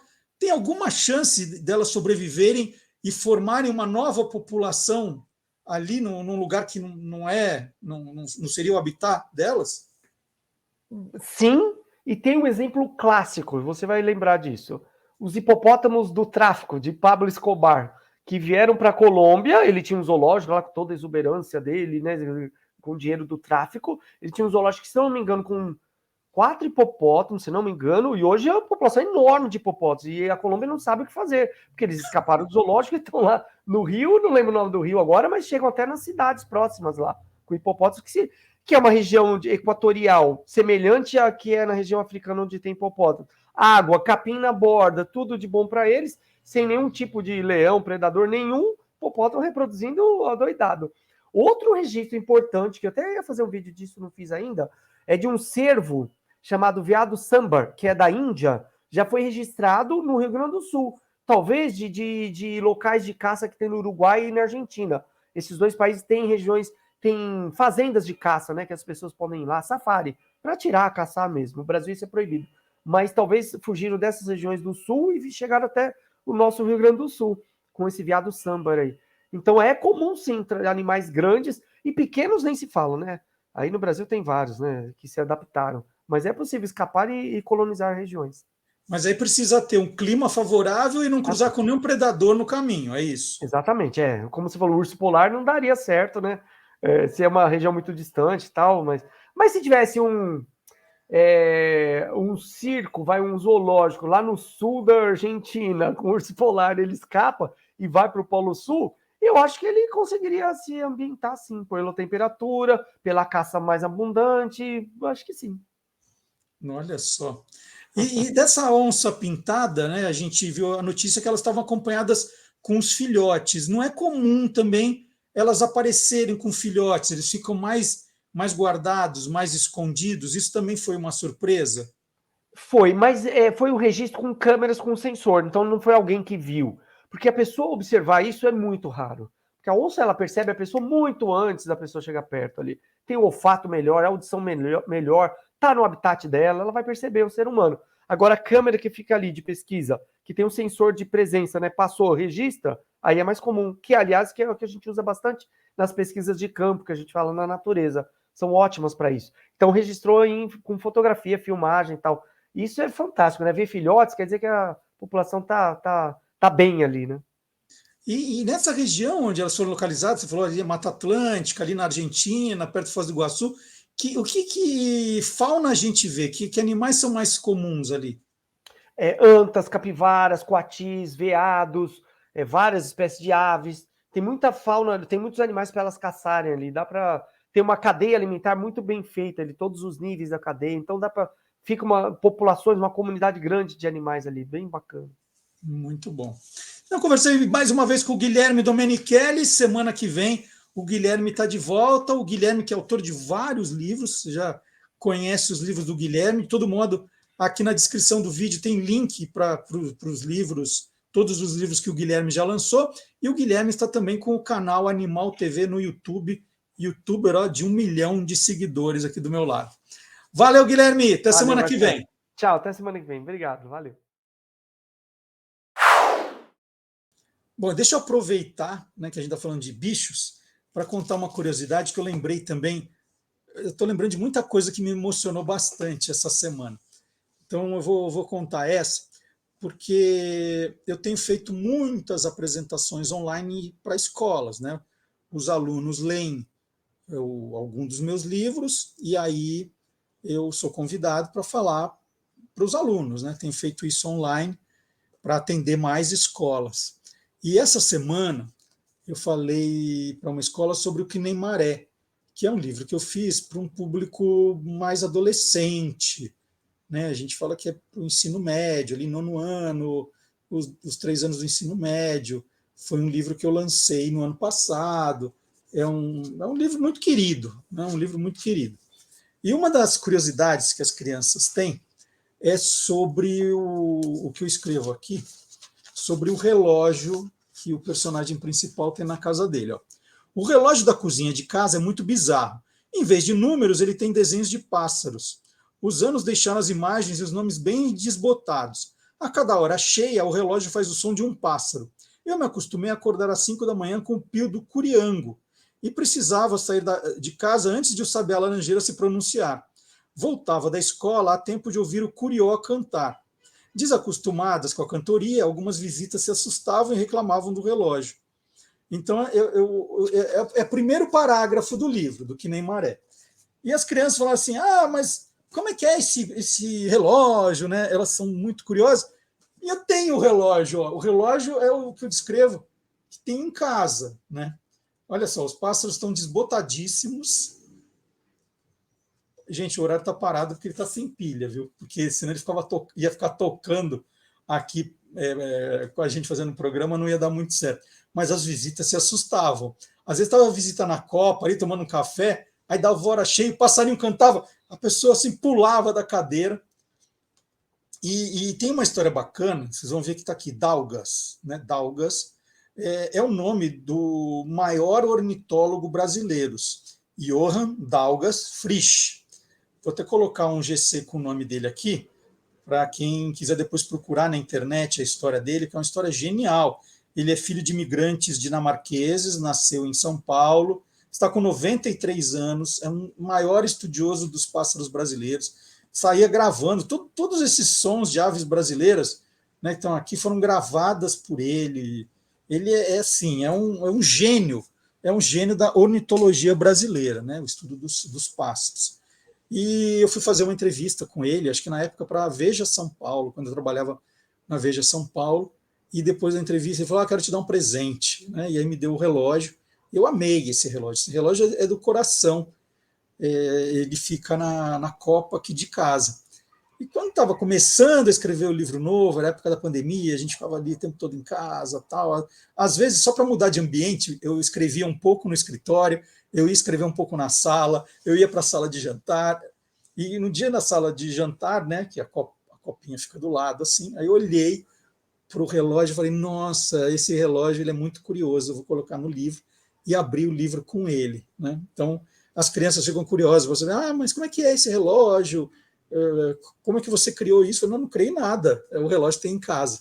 Queria mostrar para vocês que acho que esse eu nunca tinha mostrado. Vamos fazer agora o nosso intervalo curioso, o nosso intervalo retrô curioso. Eu vou conversar agora com o professor Fábio Dias, que é autor do livro Jingle é a Alma do Negócio.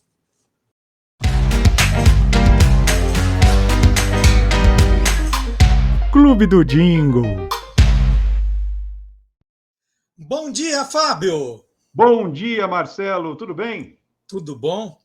Tudo bem. Fábio, no mês passado, exatamente um mês atrás, nós falamos aqui no Clube do Jingle da campanha da C&A, né? Abuse e Use, e as pessoas adoraram, lembrar do Sebastian. E aí começaram a comentar, você deve ter visto lá no no chat, né? As pessoas gostam de falar, depois escrevem para a gente.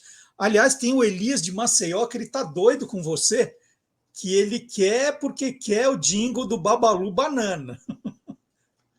Logo trarei.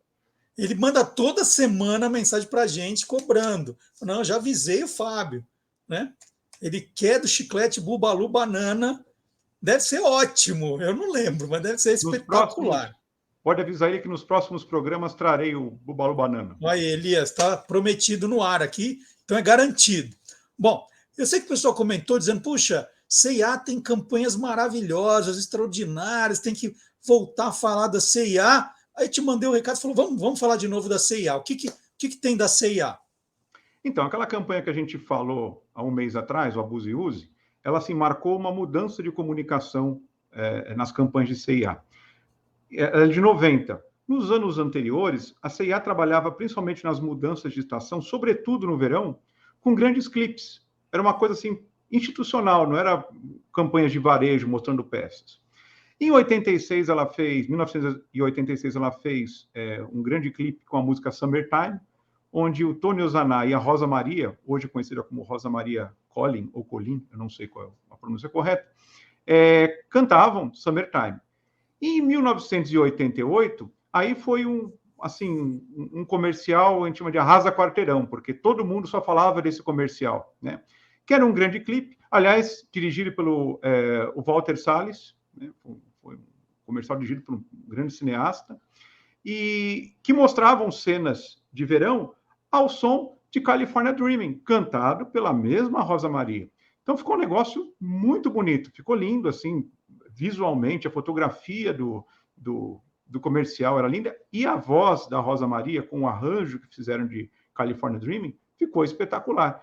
O sucesso foi tão grande que eles lançaram um disco, na época, um LP, né? Um lado era a California Dreaming e o outro a Summertime, de 2 anos antes, né? Foi, assim, um enorme sucesso. Você O tem mais esse curioso... disco? Oi? Você tem esse disco? Tenho esse LP, mas não está aqui, está na casa da minha mãe. Eu preciso trazer. De repente, nos próximos programas eu trago para mostrar, né? A capa, inclusive, é a Rosa Maria e o Tony Ozaná. Assim, na capa é o nome das 2 músicas. É um disco promocional, né? Que, aliás, as 2 versões foram gravadas na produtora Voz do Brasil, do Zé Rodrigues, né?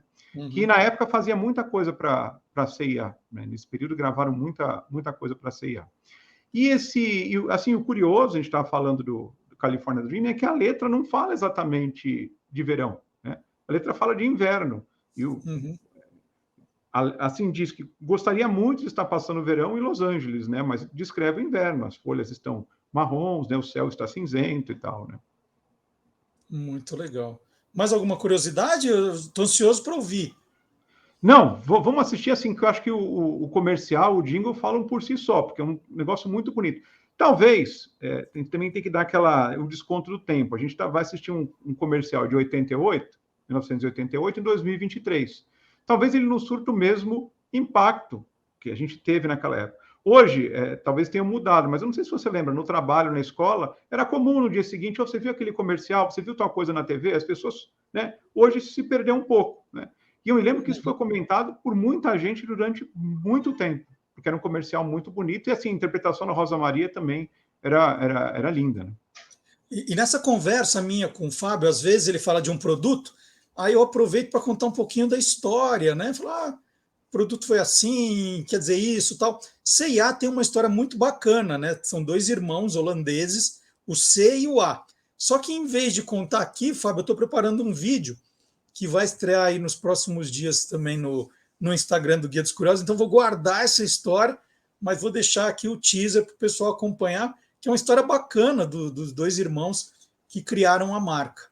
Então está prometido. E está prometido também para o Elias, que é de Maceió, Alagoas, acompanha o programa, mas assim, desde o início, desde o tempo do rádio, ele está pedindo Bubalu Banana, então logo a gente cumpre essa promessa também. Então vamos acompanhar agora? Elias, fica tranquilo que em breve teremos o Bubalu Banana aí. Eu estou ansioso, quero saber que história é essa. É uma versão, você vai ver, é uma versão bem interessante. Muito legal. Então, Fábio, até a semana que vem. Agora, C&A California Dreams. Um abraço. Tchau, até semana que vem.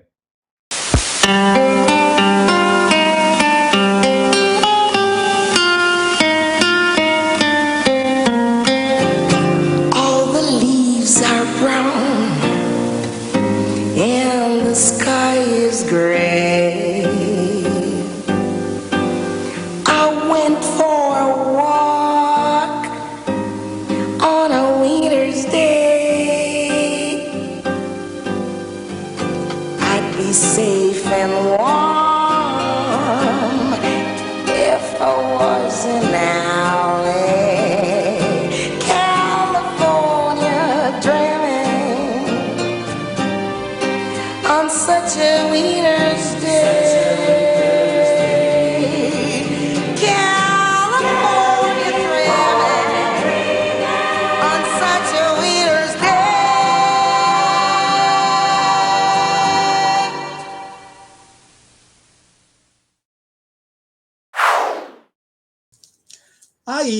Eu esqueci de falar de outro livro importante, né? Olha, eu recebi de presente o livro Todo Mundo Já Sentiu Isso, editora Rocco. É um livro muito legal, com aquelas frases que você tem vontade de sair mandando para todo mundo, né? Para os amigos, para quem você ama. Tem muita coisa bacana aqui. E esse é um trabalho, quem é fã do Olá Curioso sabe, ó, vem com uns adesivos lindos também. Ó. Isso aqui vem dentro do livro. Esse aqui é um trabalho do... Ele foi advogado, né, o advogado carioca, o Pedro Henrique, que foi entrevistado por nós no programa 61, já faz tempo, hein? Programa 61, eu fiz uma entrevista com o Pedro Henrique, já fazia um sucesso absurdo com esse perfil, um cartão. É um trabalho lindo que ele faz. Deixa eu ver se tem alguma... Nossa, essa é bonita. Ó. Eu, para os nossos seguidores, aqui, sempre que a gente está junto, eu só queria conseguir parar o tempo. Para vocês, gente. Então, é um trabalho super bacana. Eu agradeço demais o Pedro Henrique ter me enviado. Deixa eu ver se tem mais algum aqui para você. Ó, chega de perder tempo. Chega, Marcelo, vamos fazer o programa. Chega de perder tempo. Então, ó, quem quiser, o programa com o Pedro Henrique de um cartão é o programa número 61. E essa é a vantagem, né? Eu chego aqui, aviso todo mundo, olha, é só entrar no site do Guia do... na página do Guia dos Curiosos no YouTube. Clicar em playlists, procurar as entrevistas, vocês vão achar o meu papo com o Pedro Henrique. É uma entrevista muito curiosa, porque ele pediu, ele falou, não quero aparecer. E ele é assim mesmo, ó, aqui na orelha. Ele não aparece, ele tapa o rosto. Ó. Ele tem isso. Ele falou que ele é muito tímido e ele não quer aparecer. E como é que ele fez para dar entrevista para a gente sem aparecer? Então fica o convite aí para vocês darem uma olhadinha no programa número 61, que foi um papo bem bacana. E o Guia dos Curiosos está nas redes sociais com vídeos inéditos toda semana. Vídeos e fotos, às vezes, né? Nós estamos no Facebook, no X, no Instagram, no TikTok, e eu sempre coloco um vídeo aqui, um vídeo que foi bastante comentado, bastante compartilhado, que circulou essa semana no Guia dos Curiosos, e a gente teve, na semana passada, a entrada da primavera. Foi a entrada da primavera. E aí eu fiz um vídeo para celebrar o início da primavera, que é esse vídeo que você vai ver agora. Para receber a primavera, a estação das flores, eu encontrei 2 refrigerantes com sabores florais. O primeiro é de flor de cerejeira, Sakura, e o segundo é sabor rosa com mel. Gostou dos rótulos? Lembra rótulo de amaciante de roupa, né? Bom, os 2 são importados da Malásia e esses sabores são muito apreciados em países orientais. Antes de provar, deixa eu contar que esse sistema de dividir o ano em 4 estações foi adotado no século XVII. Os nomes das estações são derivados do latim. Primavera vem de primovere, primeiro verão. Veres quer dizer bom tempo, e daí surgiu a palavra verão. E o bom tempo começa quando o inverno termina. Portanto, a primavera é o primeiro verão. Inverno vem de tempus hibernos, né? Tempo de hibernar. E outono nasceu de tempus autumnus, né? Tempo de ocaso. Ocaso hoje se refere ao pôr do sol, mas vem de queda, declínio, e o outono é a estação em que as folhas caem. E os refrigerantes, vamos lá experimentar, né? Esse aqui é o de flor de cerejeira. Ok, gosto de soda. E o mais vermelhinho, rosa com mel. Não é só o rótulo dele que lembra amaciante de roupa, não. Bom, não sei vocês, mas ó, o que eu tô suando hoje, tô achando até a minha pele mais oleosa hoje, de tanto que eu tô suando aqui. Dia hoje. Se a gente abre a janela, faz um barulhão, aí vai aparecer moto. Aqui tem muita construção, aqueles barulhos de betoneira, não vai dar certo. Então, estou suando aqui, suando horrores, né? Um calorzão que está fazendo em São Paulo. A gente está chegando na reta final do programa, e como agora o programa passa a ser quinzenal, a gente já, quando a gente voltar no dia 14, já vai ter passado o Dia das Crianças. Dia das Crianças, aquele feriado do dia 12 de outubro, que é dia de Nossa Senhora Aparecida. Então, o Marcelo Abud falou, então já vou me antecipar, eu vou dar uma dica de podcast para as crianças, né? Que tinha aquela coisa, as crianças, elas tinham um certo preconceito contra o rádio, né? Não gostavam muito de ouvir rádio, e quando chega essa coisa das músicas digitais, dos tocadores de música, eles começam a se interessar, e aí estão ali do lado dos podcasts, né? Muito mais fácil, porque o podcast tem um ar mais moderno do que falar que estava ouvindo rádio. E ele falou, vou dar uma dica para aquela garotada um pouco mais jovem que quer entrar nesse universo também. Então, esse é o tema de Marcelo Abud de hoje.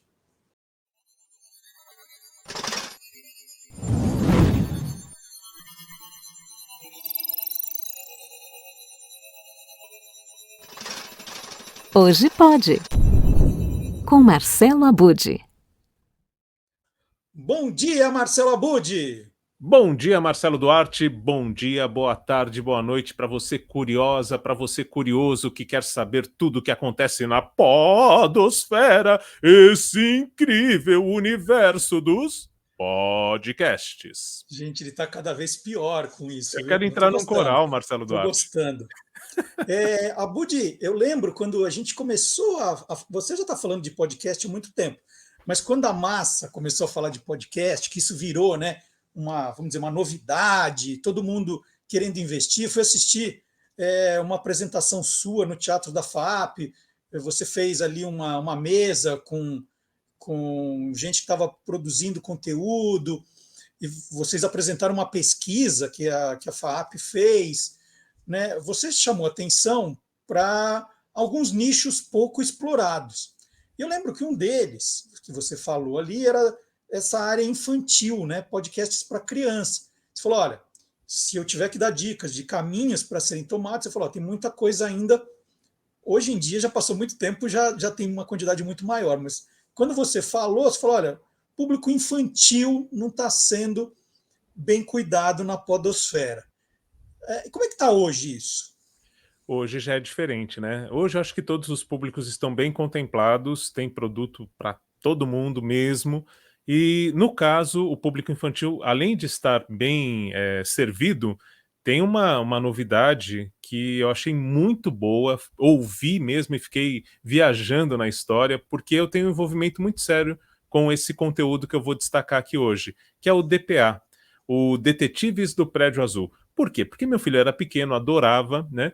Então fui acompanhando a evolução do Detetives do Prédio Azul em várias linguagens, né, Marcelo Duarte? Acho que você também talvez tenha acompanhado de perto essa evolução. Menos, mas sim, acompanhei. Então, agora nós temos o podcast, o DPA, As Férias dos Detetives do Prédio Azul, produzido pela Globoplay junto com a B9. Excelente. Legal. Conta um pouquinho quem está fazendo, como são os episódios, me explica um pouquinho melhor. Então vamos lá. Ele é criado pela escritora que deu origem ao Detetives do Prédio Azul, que é a Flávia Lins e Silva. Tem uma equipe de roteiristas. Entre as roteiristas está a Ana Pacheco, que você conhece bem, você já entrevistou aqui. Sim. Né? eu também acabei entrevistando lá para o Instituto Claro, então, excelente, escrevendo para criança. E o DPA tem uma trajetória diferente. Geralmente um livro gera um filme ou gera uma série de TV. Não, ele começou como série de TV, em 2013 passou a ser uma série de livros, até 2016 pelo menos saíram 3 livros com as aventuras do DPA. Em 2017 vem um filme, aproveitando o período de férias do meio do ano, foi lançado em julho, então aí a gente começou a ter os filmes do DPA, e agora, em 2023, o podcast que também foi lançado nas férias de julho. A ideia foi as férias do DPA nas férias de julho. Mas, como é podcast, a gente pode ouvir a qualquer momento. O detalhe que eu achei... Pode falar. A Flávia, que você citou, ela também tem uma série de livros, né? Ela é uma autora conhecida, a Flávia. Muito conhecida. Ela tem um livro, uma série, né? Que são os Diários de Pilar, que a tornaram conhecida. E depois veio o DPA e aí outros trabalhos que ela assina muito bons. E a Flávia, eu cheguei a entrevistá-la também para falar do DPA lá quando saiu o filme. E ela jogou uma frase que o Washington Oliveto também fala isso em relação ao áudio. Então misturei as duas coisas para valorizar aqui o que nós vamos destacar. Ela disse lá na entrevista que ela faz 50% do trabalho e o leitor faz os outros 50%, que são sonhar, ver o cenário e o personagem como ele pensa, como esse leitor imagina, que é um exercício justamente de imaginar muito grande a leitura. E o Washington Oliveto fala isso do áudio no rádio, né? E a gente pode juntar o podcast a essa continuidade. Também tem muita similaridade entre o trabalho dela, no caso a Flávia Lins e Silva, na literatura, e agora nos podcasts, gerando 50% de criação ali para o restante se completar na cabeça de quem ouve. Então é esse exercício de imaginação que é proposto também com o podcast do DPA. E esse é só áudio mesmo, né?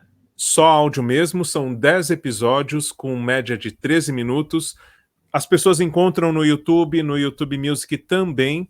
Aí tem uma tela animada ali com os personagens, a gente até vai ver, eu separei um trechinho que tem essa tela dos personagens, né, do Detetives do Prédio Azul, e é o áudio mesmo para as pessoas viajarem. E a sacada qual que é? Justamente por ser áudio, é uma viagem de férias para o Rio de Janeiro, em que o Severino, que é o porteiro lá do Prédio Azul, ele usa a Kombi azul para levar a garotada para o Rio de Janeiro, passear pelos pontos turísticos, e tem muita confusão que acontece em cada episódio, claro, não pode ser diferente, porque tem que ter um mistério para se resolver, para ser o Detetives do Prédio Azul. E aí, qual que é a grande sacada? Uma das personagens, ela pega um gravador, liga o gravador e começa a narrar. Então é um diário, né? É um diário falado. Essa é a sacada para se tornar mais natural essa imaginação. Eu separei um trailer que dá uma dimensão do que é o Detetives do Prédio Azul, esse podcast que é bem bacana mesmo. Vamos assistir, então. Vamos lá. Oi, pessoal! Aqui é a Detetive Flor. Eu quero te convidar para acompanhar as nossas férias no podcast do DPA. Eu, Max e Zeca vamos visitar o Pão de Açúcar, passear pelo Jardim Botânico, ir no planetário, na praia e vários outros lugares incríveis do Rio de Janeiro. E claro, sempre preparados para solucionar qualquer mistério que aparecer. Então, vem escutar as férias do Detetives do Prédio Azul, disponível no Globoplay e no seu aplicativo de podcast preferido. 1, 2, 3, testando. 1, 2, 3, testando. Pronto, o gravador funcionou. Oi, eu sou a Flor e vou começar a gravar o Diário da Colônia de Férias dos Detetives do Prédio Azul. Detetives do Prédio Azul. Bom, mais alguma curiosidade, então, Abud, para a gente terminar essa nossa conversa? Então, eu falei do Diários de Pilar e eu fiquei pensando que é muito parecido o que a Flávia Lins e Silva fazia com a personagem Pilar, viajando pelo mundo e relatando num diário na época escrito, né, quando ela começou a escrever o Diários de Pilar, e agora ela traz uma viagem local no Rio de Janeiro, passando por vários pontos turísticos, mas que também é um diário falado. E se a gente for pensar, o blog, ele começa como um diário escrito, né? A ideia do blog na internet era um diário escrito na internet, as pessoas relatarem as sua vida na internet, e o podcast ele começa como um diário falado na internet. O conceito do podcast, principalmente entre o público jovem, quando surge ali, era como um diário falado. Então acho que tudo isso se amarra no DPA, nesse podcast muito bacana, As Férias dos Detetives do Prédio Azul. Então, eu faço essa ligação entre a origem, né, da literatura, pelo menos que tornou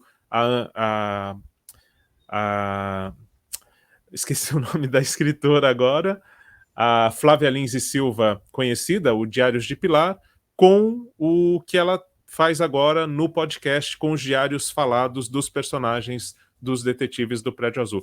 Só uma coisa que eu não comentei, são 10 episódios, com, em média, 13 minutos cada um, e todos estão disponíveis porque eles foram lançados justamente nas férias de julho. Dá para ouvir quando quiser, inclusive já programar para as próximas férias.